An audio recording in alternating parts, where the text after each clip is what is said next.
Hello class. So this is my attempt to answer the question, what is the right balance between individual liberties and community needs? And you can tell by my little scale that community needs are kind of outweighing individual liberties in this slide. So strong individuals make up strong communities. However, selfish individuals may fracture the community and harm society by their withdrawal and lack of care. Likewise, selfish and fearful communities harm individual liberties. So that's kind of my working thesis here, is that a healthy balance between individual liberties and community needs allows both to thrive, and an imbalance causes harm. So without individual liberties, communities become unstable. To avoid religious intolerance, Europeans moved to the Americas to secure individual liberties. Healthy individuals who feel their liberties are protected will build healthy communities.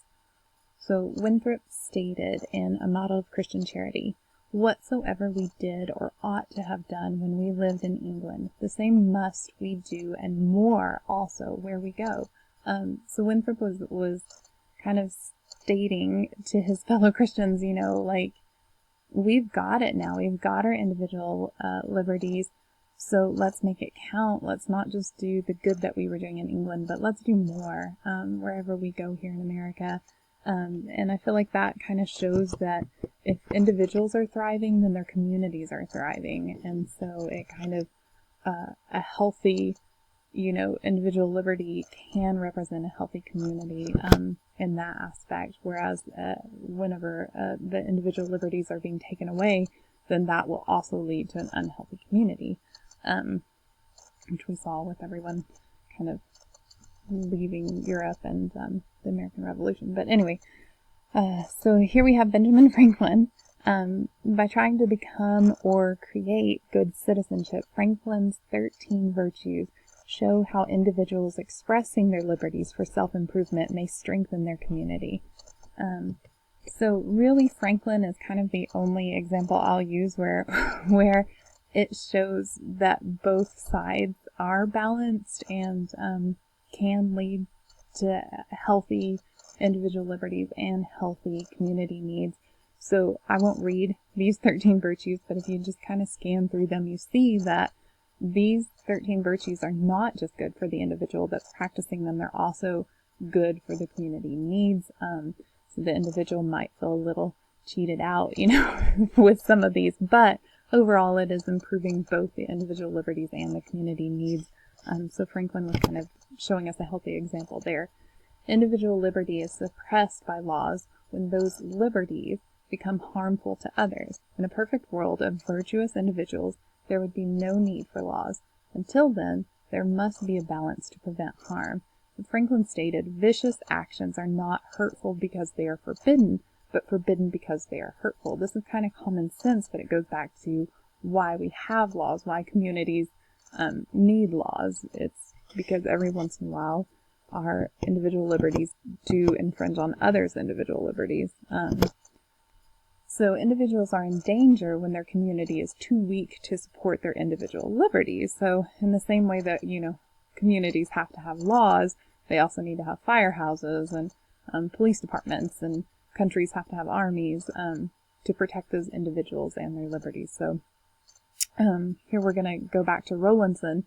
The colonists had the individual liberty to live wherever they desired. However, without the protection of a strong community, they were in danger, which we did see with Rowlandson. The community needed protection in Rowlandson's settlement. Their individual liberties in pursuit of Native American land helped lead to King Philip's War, yet their community lacked the strength to protect those individuals. After being captured, it was only by the actions of the community that Rowlandson was released and cared for. So it's kind of a double-edged sword, like the community was too weak to protect her from being taken in the first place, but she was unable to really be released on her own, even with just her family. They really had to seek the support of the community in order to gain her freedom. So Rowlandson states, "The 20 pounds, the price of my redemption, was raised by some Boston gentlemen, and Mrs. Usher, whose bounty and religious charity I would not forget to make mention of, and many more tender-hearted friends we met with in that place. So even some strangers that had helped her out just as part of the community, seeing an individual in need. And that kind of shows how the strength of the community can add to the individual liberties and support them. So now we're going to go into Murray. So when the community is no longer protecting individual liberties, then there is an imbalance in community needs. When individual liberties are challenged by the community, then individuals must protest. However, it is difficult to convince a society that individual liberties are as important as community needs. Judith Sargent Murray protested with her pen by demanding equal rights for women to study and learn. She did have to concede that this right would in no way lead to the neglect of the community need to transact in domestic affairs. So I felt like Murray was very strongly worded, very opinionated. She really did give voice to women's equality, and she did it in a very strongly worded way. However, I also felt that in the end, she also, she didn't backtrack, that she wanted to show them that it wasn't going to leave the houses in disarray, you know, that they were still going to cook and they were still going to clean and they were still going to keep their domestic affairs in order, and that led more strength to her point. So I have 3 quotes here that I felt like kind of captured Murray overall. The first one, she states, "As their years increase, the sister must be wholly domesticated, while the brother is led by the hand through all the flowery paths of science." So she's showing this unfairness and this inequality, and she goes on, you know, to explain more about that in her writings. But she also wrote, "Is the needle in the kitchen sufficient to employ the operations of a soul thus organized? I should conceive not." And then finally, this was kind of to my point of her trying to build a stronger case by explaining that, you know, their household chores weren't going to fall through the cracks. This she addressed to the men. "Shield us then, we beseech you, from external evils, and in return we will transact your domestic affairs." And she did put "your" in italics. Yes, your, for are you not equally interested in those matters with ourselves? Which was kind of a strong point for her to make. So now we're kind of going to segue into Frederick Douglass. Murray was really looking for equality, for women's rights, and showed a lot of community ignorance in the fact that, you know, men just didn't look at women as, you know, a species that deserved the right to learn or had any right to pursue learning or an education. In the same way, Frederick Douglass really exposes community ignorance here whenever he's invited to speak on the 4th of July. So, like Murray, Frederick Douglass had to prove how a community's ignorance can harm individual liberties by addressing a crowd on their Independence Day.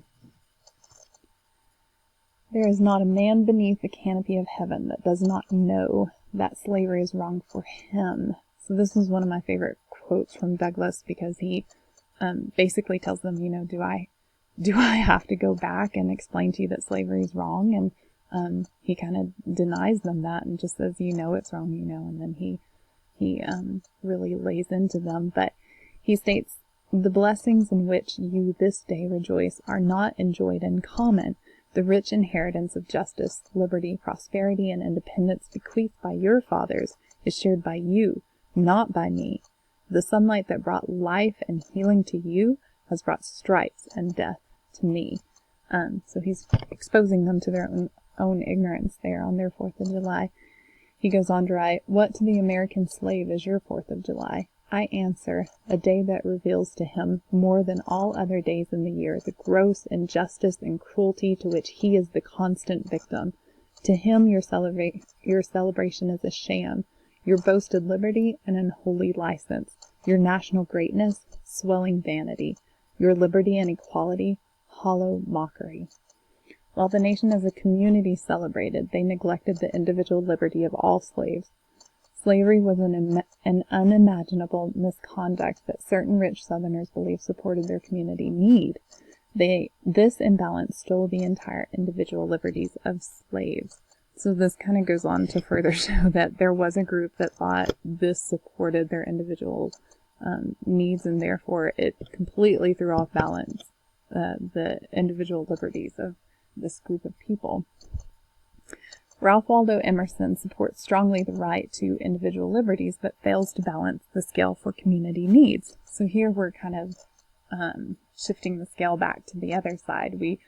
We showed, through Murray and Douglas kind of what it looks like when the scale is completely shifted on the community needs aspect and how individual liberties can be neglected. Now we're going to show the other side of that scale when individual liberties are supported but community needs are neglected.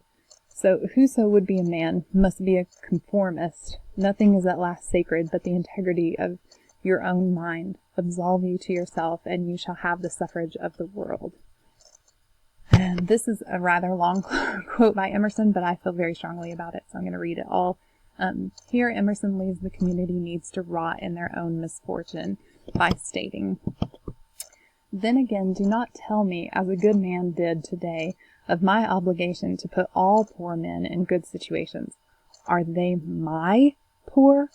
I tell thee, thou foolish philanthropist, that I grudge the dollar, the dime, the cent I give to such men as do not belong to me and to whom I do not belong. But your miscellaneous popular charities, the education at college of fools, the building of meeting houses to the vain end to which many now stand, alas to thought, and the thousandfold relief societies, thou, I confess with shame, I sometimes succumb and give the dollar. It is a wicked dollar, which by and by I shall have the manhood to withhold." So you can kind of understand that, he did go to jail for not paying his tax or whatever, but he fully supports individual liberties, and he doesn't think that the community need is that important. And you can kind of understand, you can't solve all homelessness. You're constantly asked for the dollar, and you don't feel like it's your obligation to have to give it.